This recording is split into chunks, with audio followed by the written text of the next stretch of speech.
சம்பளம் தராததால் துபாய் நிறுவனத்தில் பணத்தை கையாடல் செய்த இளைஞரை அடைத்து வைத்து சித்திரவதை செய்த சம்பவம் அதிர்ச்சியை ஏற்படுத்தியுள்ளது. சம்பளம் தராததால் துபாய் நிறுவனத்தில் 47 லட்சம் ரூபாய் கையாடல் செய்துவிட்டு தோழியுடன் சென்னை வந்த இளைஞரை நிறுவன உரிமையாளர் விடுதியில் அடைத்து ஆவணங்களை பறிமுதல் செய்தது பரபரப்பை ஏற்படுத்தியுள்ளது. திருச்சியைச் சேர்ந்த சரத்குமார், சிவகங்கை மாவட்டத்தைச் சேர்ந்த ஜெயமோகன் என்பவரின் துபாய் நிறுவனத்தில் கணக்காளராக பணியாற்றி வந்தார்.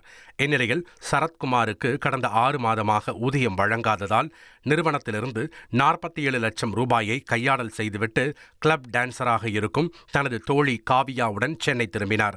இதையறிந்த ஜெயமோகனின் உறவினர் அருண் பாண்டியன் 2 பேரையும் காரில் கடத்தியுள்ளார்.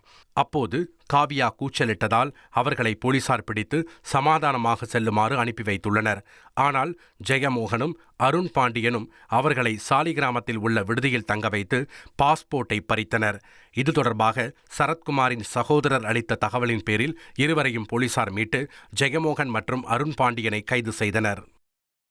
1,25,00,000 மனங்களை வென்ற தந்தி டிவி யூடியூப் சேனல். தவிர்க்க முடியாத தம்ப்நெயில்ஸ், கலக்கலான கான்டென்ட்ஸ்.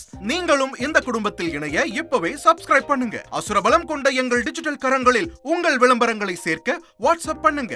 8939888378. Email advtthanditv@dttv.in.